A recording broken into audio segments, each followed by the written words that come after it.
Les pido por favor que se pongan sobre sus pies y me acompañen al libro de los Efesios en su capítulo 2, por favor.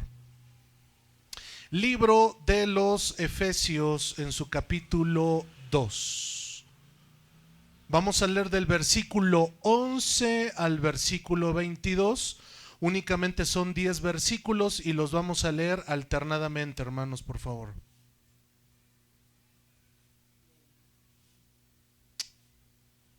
Versículos.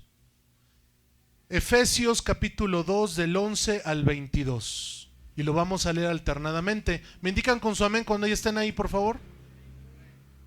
Efesios capítulo 2 del 11 al 22. Dice el subtítulo, Efesios capítulo 2 versículo 11, reconciliación por medio de la cruz.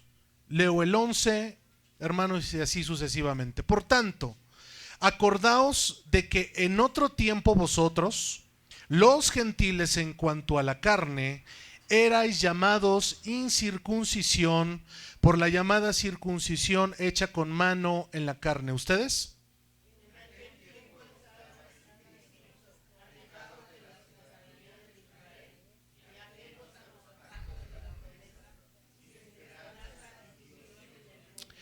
Pero ahora en Cristo Jesús, vosotros que en otro tiempo estabais lejos, habéis sido hechos cercanos por la sangre de Cristo. Ustedes.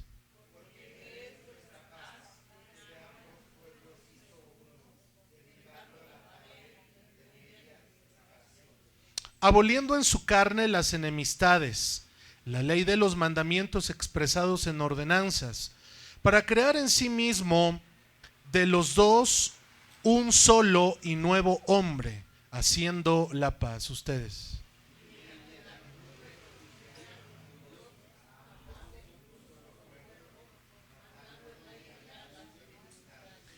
Y vino y anunció las buenas nuevas de paz a vosotros que estabais lejos y a los que estaban cerca.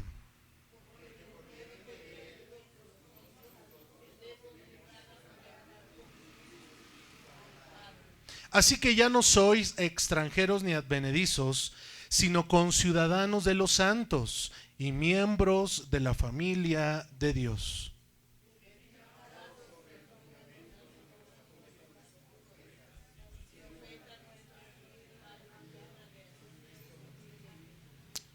En quien todo el edificio, bien coordinado, va creciendo para ser un templo santo en el Señor juntos, en quien vosotros también sois juntamente edificados para morada de Dios en el Espíritu. Oremos. Padre, gracias. Tú ya tienes la palabra a nuestras vidas, a nuestro ser.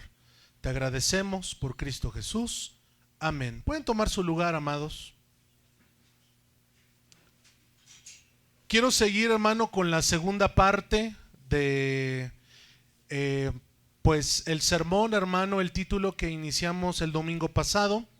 Yo no sé si ustedes lo recuerdan, hermanos, pero seguimos hablando acerca de la soteriología. Amén, mis hermanos.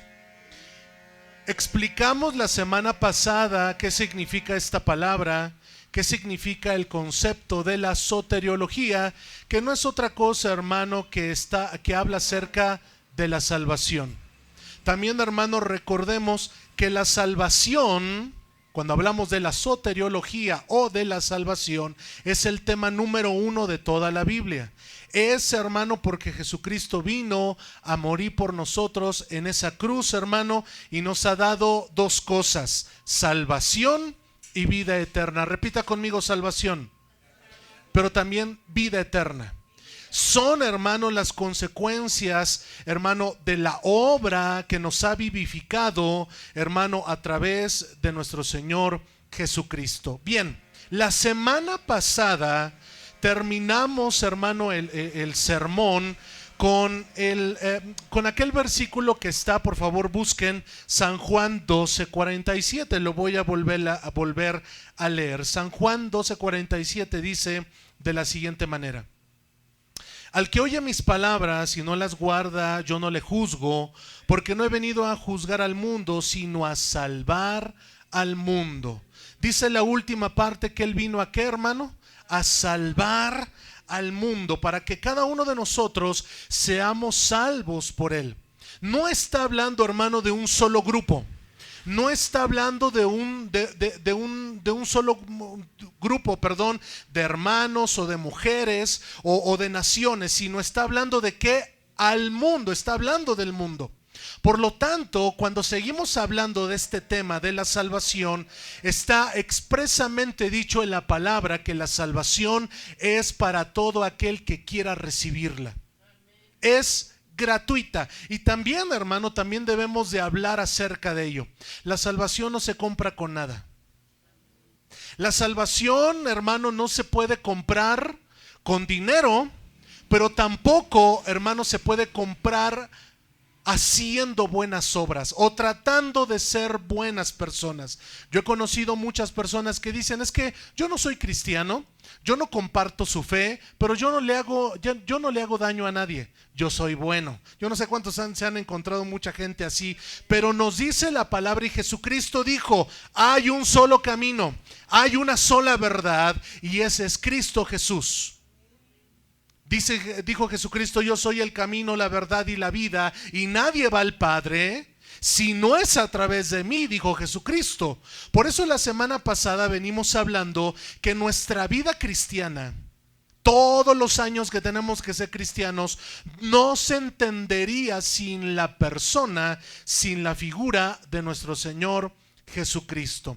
También cuando hablamos de la salvación debemos de tener presente el emblemático versículo de San Juan 3:16, porque de tal manera amó Dios al mundo que ha dado a Jesucristo, para que todo aquel que en él cree no se pierda, mas tenga vida eterna. Seguimos hablando de la salvación, pero también de la vida eterna.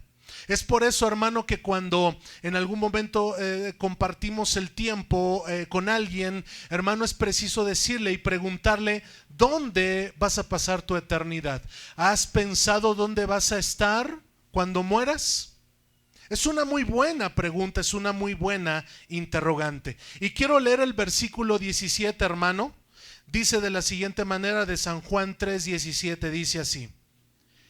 Y aquí, hermanos, se encierra una verdad maravillosa.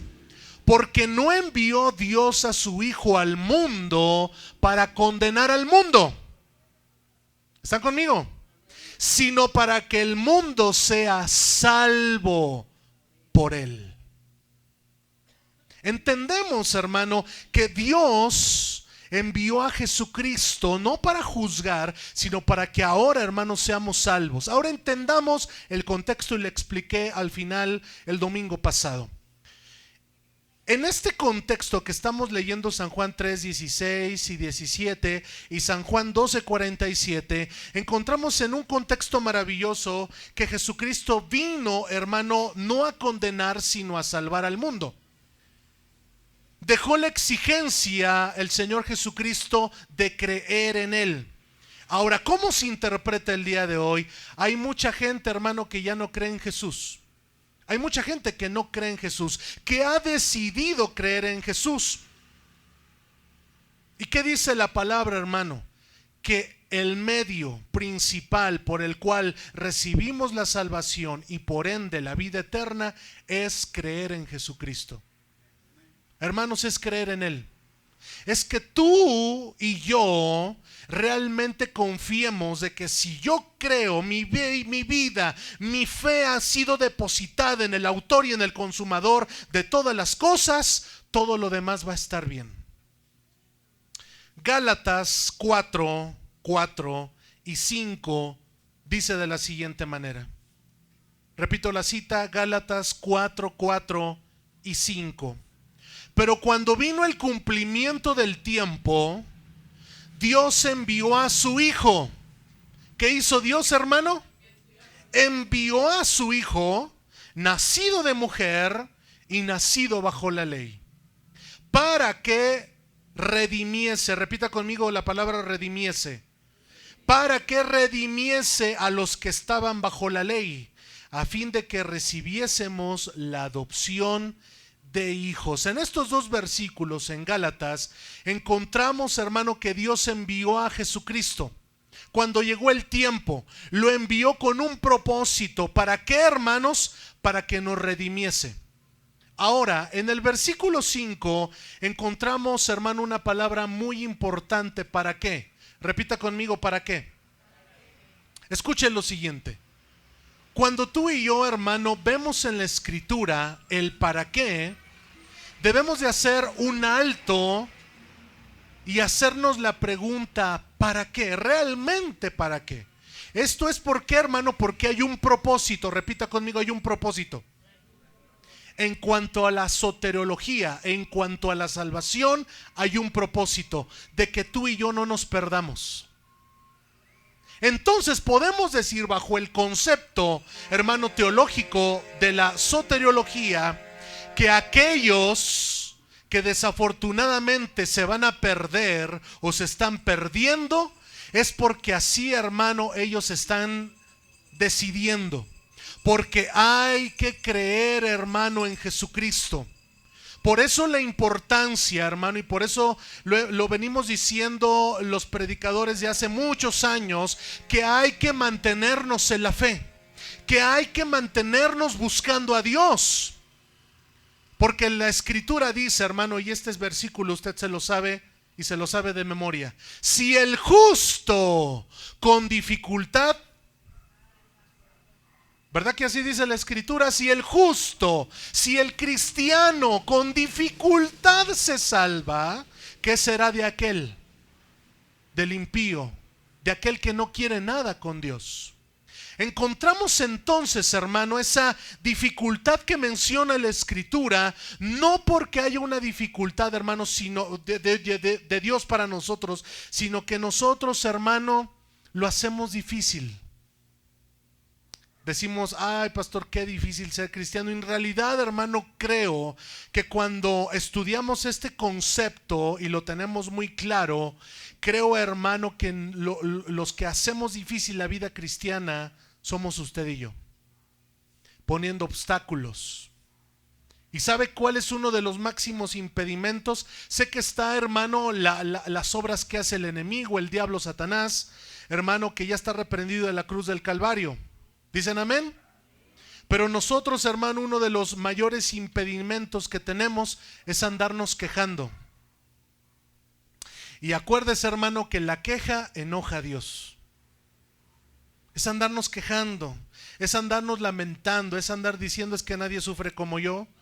Yo soy el mejor cristiano de la colonia y por lo tanto nadie tiene idea de cuánto sufro, cuánto es lo que padezco en mi vida. Hermano, Jesucristo dijo, en este mundo van a tener aflicciones. Jesucristo lo dijo desde antes, pero confíen. Esto quiere decir, hermano, que cuando andamos prestando más a las situaciones de la vida y perdemos de vista y perdemos el enfoque, es porque le andamos prestando más atención a lo que dice el mundo que a lo que ha dicho Dios en su palabra. Y por ende, perdemos la confianza. Por ende, perdemos ese contacto con Dios. Por eso, hermano, en vez, ¿verdad?, de estar presentes, hermano, en la presencia de Dios, ir a congregarnos, adorar a Dios en comunidad, por eso algunos dicen, no, mejor hoy no voy a la iglesia, no, mejor hoy ya dejo de ir, mejor me tomo mi año sabático, mejor me doy al mundo, mejor me doy a la perdición. Mi pregunta es, ¿está en peligro tu salvación? Yo lo mencionaba la semana pasada, hay un gran debate, hermanos, si la salvación se pierde o no. No voy a hablar ahora, hermano, y no me voy a referir acerca de ello. Pero lo que sí estoy, hermano, convencido es que la salvación se descuida. La descuidamos, la enfriamos, nos enfriamos nosotros mismos. Por eso, hermano, en la Escritura, el Espíritu Santo dice, hermano, a las iglesias de Éfeso en Apocalipsis capítulo 2 y capítulo 3, cuando el Espíritu Santo a través de Jesucristo elogia a la iglesia y le dice, lo voy a parafrasear, hey, muy bien, vas muy bien, sé que te has esforzado, pero tengo algo contra ti. ¿Se acuerdan? Que has dejado tu primer amor. Ese primer amor donde los primeros meses que te convertiste, pastor, ¿qué vamos a hacer? Vamos a hacer esto, vamos a hacer lo otro. Se ha acabado todo ello. Vamos a ir a la iglesia. Como dice la expresión bíblica, yo me alegré con los que me decían, a la casa de Jehová iremos. Y no, hoy ya llegó otro domingo. No, ¿para qué voy a la iglesia? No. Andamos todos desanimados, y yo le he venido diciendo durante algún tiempo que una de las armas más sencillas pero más poderosas que ejerce el mundo y el enemigo sobre nosotros es precisamente eso, el desánimo. Pero déjame decirte que ahí no para. Muchas veces ha entrado el desánimo en nosotros y platicamos con nuestro hermano que está a nuestro lado, y en vez de animarlo, lo andamos desanimando. Andamos, hermano, en vez de animarlo, hermano, vamos, adoramos a Dios. Uy, no, sí, hermano, no, mejor no hay que ir. Mejor vámonos de pinta. Por ello la importancia de la salvación, de considerar, hermano, de cuidar esa salvación que Dios nos ha dado. ¿Por qué hablo de cuidar, hermano? Y esto es muy importante.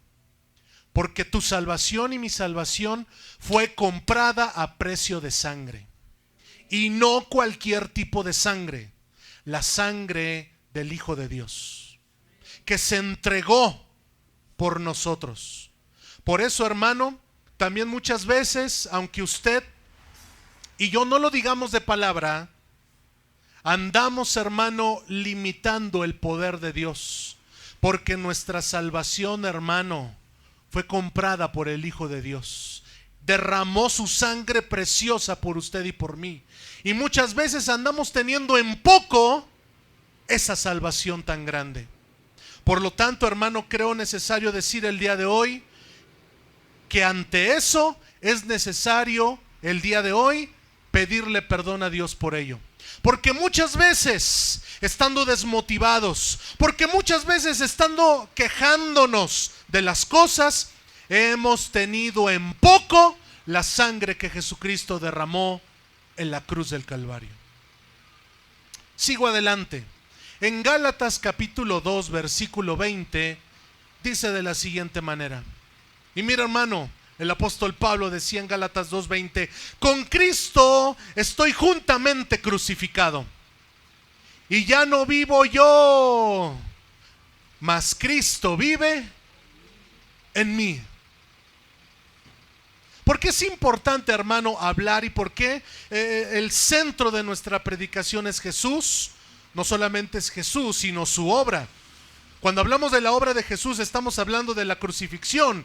Y cuando estamos hablando que Jesucristo murió en la cruz, fue para darnos salvación y vida eterna a cada uno de nosotros. Por eso el apóstol Pablo dice, ya no vivo yo, sino ahora Cristo vive en mí. Y dice más adelante, y lo que ahora vivo en la carne, todas las situaciones que puedo vivir y experimentar en esta tierra, los sinsabores, las dificultades, las enfermedades, las amarguras, todo ello, ahora lo vivo en la carne, dice el apóstol Pablo, lo vivo en la fe del Hijo de Dios, el cual me amó y se entregó a sí mismo por mí. ¿Cuántos alaban al Señor? El apóstol Pablo en Gálatas 2:20 lo tenía muy claro. Lo tenía muy claro, hermano, y el enfoque del apóstol Pablo decía, todo lo que ahora vivo, todo lo que ahora padezco, todo ahora lo que ahora sucede en mi vida, no lo vivo en la carne, sino lo vivo en la fe. Eso, hermanos, es tener bien claro la obra de Jesucristo y la salvación que Él nos ha dado. Decía el apóstol Pablo, por lo tanto ahora me enfoco en mi vida, pero también me enfoco hacia la eternidad. Me enfoco a lo que está delante de mí. Desafortunadamente, hermanos, cuando tenemos muy presente los sinsabores y las angustias de esta vida, precisamente ahí va nuestro enfoque, ahí va nuestra atención. Pero el apóstol Pablo dice, quita tu mirada de ahí, porque Hebreos 12, capítulo 12, versículo 2 dice, puestos los ojos en Jesús, el autor y el consumador de todas las cosas. Sigo adelante, hermanos. Considerando estas verdades bíblicas, estos textos bíblicos, en algún momento, hermano, también cuando hablamos de este término, se ha dado un nombre que es el siguiente: el orden de salvación. Repita conmigo: el orden de salvación. También, hermano, podemos ponerle como título, como nombre, el proceso de salvación. También, hermano, se le conoce, pero en término en latín es el ordo salutis, que es el orden de salvación. Déjeme explicarle, hermano, este concepto.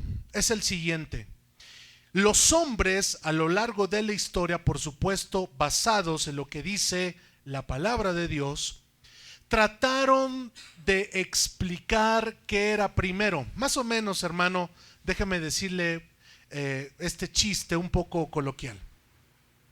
¿Qué fue primero, la gallina o el huevo? ¿Cuántos han escuchado esa expresión? Y allí toda una disertación, ¿no? ¿Quién fue primero? Bueno, más o menos para explicar esto. ¿Qué es primero? Porque la salvación es como un proceso, y entendamos eso, amado, y anote eso. La salvación es un proceso. Y voy a decir algunas palabras, hermano, en cuanto al proceso. La primera podría ser el llamado. ¿Sabe cómo se entiende eso? Que Dios te llamó, que tú atendiste a la voz de Dios. O sea, que no solamente Dios te llamó, sino que atendiste a la voz de Dios. Déjeme decirlo de la siguiente manera: sentiste algo en tu vida, sentiste en aquel momento la necesidad de buscar a Dios. Creo que todos lo sentimos en cierto momento, de acercarnos a Dios. Bueno, eso se explica bajo la estructura o el proceso de la salvación, el llamado. Número 2, arrepentimiento. El arrepentimiento lo entendemos, hermano, que no es remordimiento. Es ahora, ¿verdad? Ay, cuánta pena siento, y volvemos a caer en lo mismo. Es totalmente un arrepentimiento que nos lleva a un cambio de dirección. Número 3, regeneración. Número 4, conversión. Número 5, nuevo nacimiento. Número 6, justificación. Número 7, santificación. Siguiente número, perseverancia. Y por último, glorificación. Todos estos conceptos son parte, o estas palabras, mejor dicho, son parte del proceso de salvación. Déjemelo ilustrarlo de una manera. Imagínese a Chanito llegando por primera vez a la iglesia. Sintió el llamado, pues algo sentí, ¿verdad? Para entrar. Hemos oído muchas personas que entraron hacia la iglesia. Escuché la predicación, escuché las alabanzas, entonces entré. El pastor ese día hizo el llamado, ¿verdad? Se acercó la persona e hizo la oración de fe, recibiendo a Jesús en su vida y en su corazón. Los siguientes domingos o las siguientes semanas siguió yendo Chanito. Empezó un proceso, repita conmigo: un proceso. Un proceso y escuchando la palabra, escuchando los discipulados, escuchando la doctrina, escuchando, hermano, las clases en cuanto a la palabra. Entonces Chanito fue creciendo en él, y él entendió que su vida necesitaba un arrepentimiento genuino. ¿Están conmigo? Después, hermano, operó en él el proceso de regeneración. Fue cambiando. Realmente, hermano, ha operado eso en nosotros. Ya no somos los mismos de antes. Ha ocurrido un cambio maravilloso en nuestras vidas. Después, hermano, el concepto de conversión, donde Chanito dejó por completo el mundo, los placeres, todo lo que el mundo da, y se enfocó en servir a Dios. Ahora Chanito tiene una nueva vida. Ha nacido de nuevo. ¿Están conmigo? Y ha operado en él, hermano, la justificación, pero también un proceso muy significativo, hermano, en el ordo salutis, o en el orden de salvación: la santificación. Chanito ha dejado el mundo, ha dejado todo ello y se ha enfocado en Dios. Ahora sirve, ahora tiene un talento, ahora sirve a Dios en la iglesia. Y Chanito sigue perseverando. En esa perseverancia le vienen muchos problemas a él. Porque ahora le dicen, ya te volviste cristiano, ya, ¿verdad? Eres el aleluya. Y Chanito entra en ese conflicto interno donde a través de la escritura le enseñan a él, ¿verdad?, que debe de perseverar, debe de mantenerse firme, debe de mantenerse constante porque ha recibido esa salvación. Y el último concepto, hermano, que entendemos de la salvación es la glorificación. Repita conmigo, glorificación. Es el último punto del orden de salvación y es lo que nos está esperando a usted y a mí. Hermanos, déjeme explicar por qué. El apóstol Pablo lo ilustraba de la siguiente manera, que este cuerpo se va desgastando. ¿Cuántos se acuerdan? Este cuerpo se va desgastando, pero decía el apóstol Pablo, pero el hombre interior se va renovando día tras día. ¿Están conmigo? Si Jesucristo no viene pronto, hermanos, yo no lo sé, estoy parafraseando. Si Jesucristo tarda, hermano, y déjeme ponerlo un poquito más en cuestión de números, si Jesucristo tarda 30 años, 50 años, no lo sé, pero quiero hacer ese ejercicio con ustedes. Yo no sé si nos vaya a alcanzar el tiempo, hermanos. Porque Jesucristo puede tardar 30 años, 40 años, 50 años en venir, o 100 años, no lo sabemos. ¿Están de acuerdo? Pero en una de esas puede ser el día de mañana que venga. No lo sabemos. No lo sabemos. Mientras sucede eso, nosotros tenemos que pasar por un proceso, el cual nadie quiere. Mejor dicho, nadie queremos. ¿Y sabe cuál es ese proceso? La muerte. Hermanos, es ese proceso que nadie queremos pasar, evidentemente, nadie. Pero estoy hablando si Jesucristo tarda en venir. Entonces, dice la escritura y hay una promesa. Oiga esto, hermano, no lo digo yo, lo dice la palabra. Y si lo dice la palabra, yo lo creo. ¿Dicen amén a eso? Si Jesucristo tarda en venir y morimos, los muertos en Cristo resucitarán primero. Eso es lo que dice la escritura. Los muertos en Cristo, los que murieron creyendo en Él, los que murieron perseverando, dicen amén. Los que murieron perseverando en su salvación y se aferraron de su salvación, van a resucitar en el día postrero. Amén. Sí, hermano, alabe al Señor porque muchos hermanos y hermanas han muerto creyendo en el Señor. Aleluya. Van a resucitar, hermano. Van a resucitar con un nuevo cuerpo. Aleluya. Con un cuerpo, hermano, glorificado. ¿Alaban al Señor? Y si en ese momento usted y yo, no lo sabemos, pero estamos vivos, o si nuestros hijos están vivos, o si los hijos de nuestros hijos están vivos, ¿verdad? Ellos que están vivos, dice la escritura, van a ser transformados. Y los que resucitaron en Cristo, Dios los va a unir y vamos a ir, hermano, a la gloria, a la vida eterna.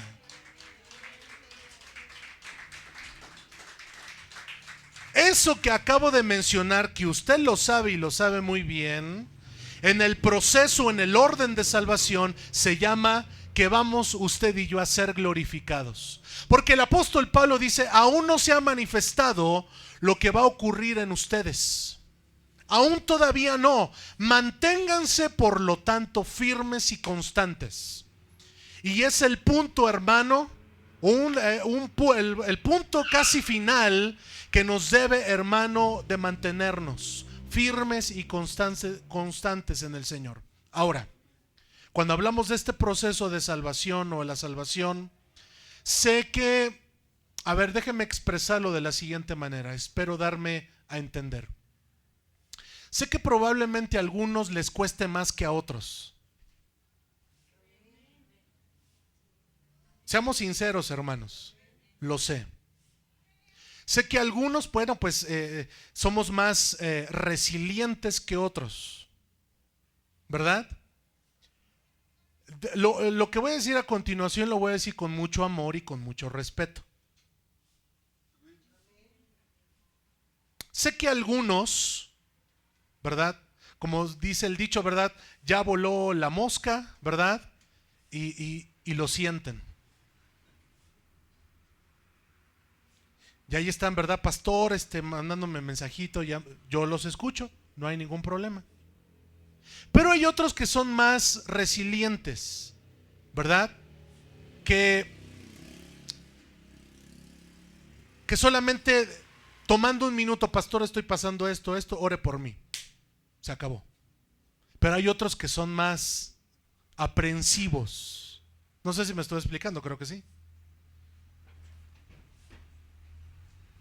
Eso lo vivimos todos. ¿Están conmigo? Eso lo pasamos todos. Enfermedades, tristezas, tribulaciones. Y la lista sigue. Todos pasamos por ello. Pero por sobre todas las cosas que entendamos, bajo este criterio que estamos hablando desde el día de ayer, desde hace 8 días, y el día de hoy, cuando hablamos de la salvación, mantente firme. Es que pastor, ya dijeron, es que pasó esto, ya pasó el otro. Mantente firme.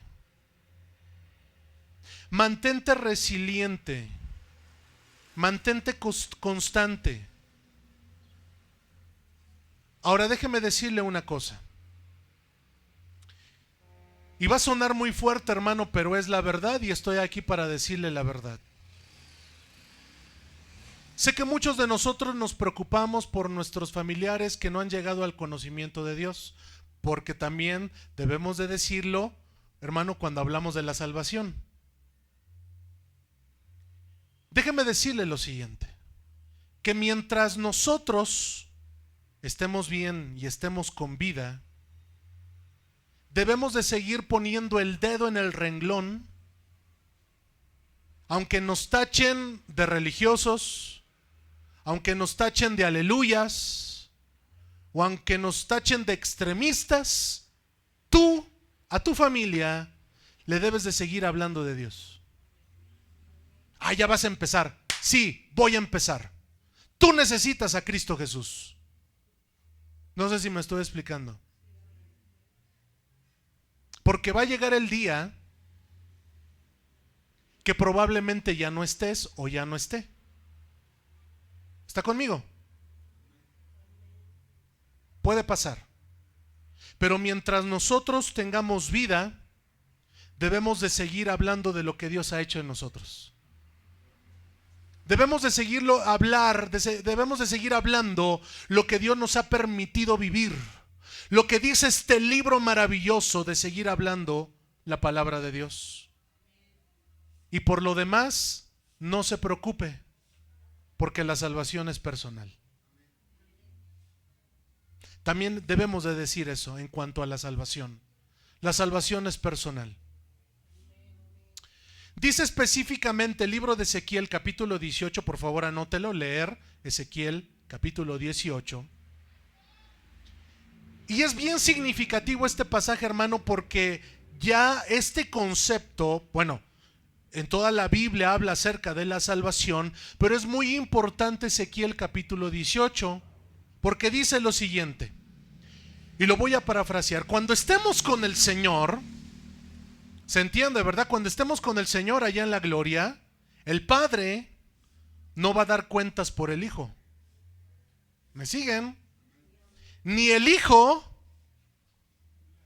¿Va a culpar al papá o va a dar cuentas por el papá? Dice específicamente, el alma que pecare, esa morirá.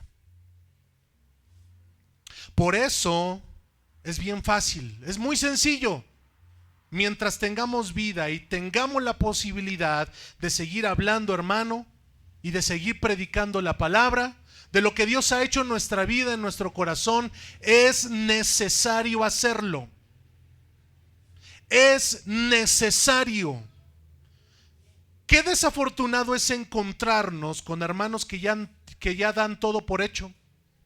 No, pues es que ellos sabían que soy cristiano, mejor y llegamos al extremo, hermano, de decir, no, yo ya no me junto con los impíos, yo ya no me junto con los pecadores, yo ya me cuezo aparte, yo ya soy de Dios, yo ya me veo por las calles de oro y el mar de cristal. Aquellos que se pierdan. Si alguna vez usted ha dicho eso, déjeme decirle que está mal. Déjeme decirle que está mal. Porque la Biblia nos dice en San Mateo capítulo 5, y lo dijo Jesucristo. Jesucristo lo dijo a sus discípulos y a la gente de aquel entonces: ustedes son la luz de este mundo, ustedes son la sal de esta tierra. Pero muchas veces nos andamos callando. No, no le voy a hablar, que se pierda. No, es que yo ya le he hablado infinidad de veces. Yo ya le he hablado 500 veces de la palabra de Dios. ¿Y qué si en la 501 se arrepiente y viene a Cristo?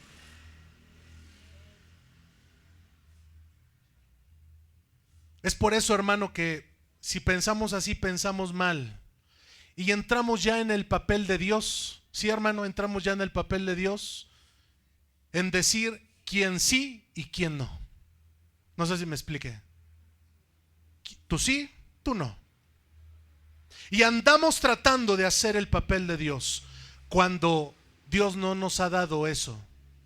Únicamente Dios nos ha mandado a predicar la palabra. Nada más. El que convence de pecado, el que convence de maldad y el que hace la obra salvadora en el hombre, no somos ni tú ni yo. No lo somos, hermanos. Que quede claro, no somos usted y yo el que hace eso. El que cambia a las personas es Dios. Es que yo le hablé y no, hermano. El que cambia a las personas es Dios. Amén. En este tema, por lo tanto, quien determina quién es salvo es Dios. Está claro. En este tema, el quien determina, quien dice en realidad quién sí y quién no, es Dios. Y es Dios, hermano, ejerciendo esa autoridad a través de la obra de Cristo Jesús. ¿De qué obra estamos hablando? De su muerte, de su crucifixión, de su pasión, pero también de su resurrección. Desde los sacrificios del Antiguo Testamento, hermano, y ahora que estamos considerando los aspectos del Levítico y de todo el orden que hemos hablado acerca de los sacrificios, lo vamos a entender ahora de una manera más clara. Desde los sacrificios del Antiguo Testamento, que tenía que morir, hermano, el animal, que la persona debía de traer el sacrificio, hermano, ya estaba puesta la obra de Jesús. Porque esos sacrificios eran un tipo y fueron un tipo de lo que Dios iba a hacer por nosotros. ¿Qué hizo? Según lo que leímos en Gálatas, envió el Dios Padre a Jesucristo cuando llegó el tiempo a morir por nosotros en la cruz del Calvario. No sé cómo esté de tiempo, pero voy a concluir con lo siguiente, hermano. Hay un término hebreo, hay una palabra hebrea, hermano, que se refiere a este tema de la salvación. Y es el término, empieza con Y, yashá. Es el término hebreo yashá. Significa lo siguiente, y presten atención qué es lo que significa. Porque cuando entendemos el concepto de la palabra es bien importante, porque nos abre un abanico de posibilidades para atender el entendimiento de la palabra. La palabra yashá significa salvación, Significa, en segundo lugar, rescate. Oiga esto, rescate. Significa también lo siguiente: libertad de una opresión. Mire qué maravilloso. Libertad de una opresión. También significa proporcionar un espacio amplio. Mire, esto me llamó la atención. Proporcionar un espacio amplio. Este verbo yashá se encuentra, hermanos, en más de 200 veces en el Antiguo Testamento. Más de 200 veces. Y encierra, hermano, esta palabra una respuesta divina a las necesidades del hombre. Termino, hermano, con el siguiente pasaje. Busquen por favor Jeremías 17:14. Jeremías 17:14 y nos ponemos en pie, por favor. Jeremías 17:14. Me indica con su amén cuando estén ahí, por favor. Jeremías 17:14. Dice de la siguiente manera: sáname, oh Jehová. ¿Sí dice así, hermanos? Y seré sano. Ahora mire la segunda parte. Sálvame y seré salvo, porque tú eres, dígalo, hermano, mi alabanza. ¿Qué está hablando, hermano, este término desde el Antiguo Testamento? Que Él es nuestra sanidad, que Él se preocupa por nuestra sanidad, pero también se preocupa por nuestra salvación. Termino con la siguiente declaración. El más preocupado de que tú y yo seamos salvos es Dios nuestro Padre. No quiere que nos perdamos, sino también la Escritura dice, sino que todos procedamos al arrepentimiento.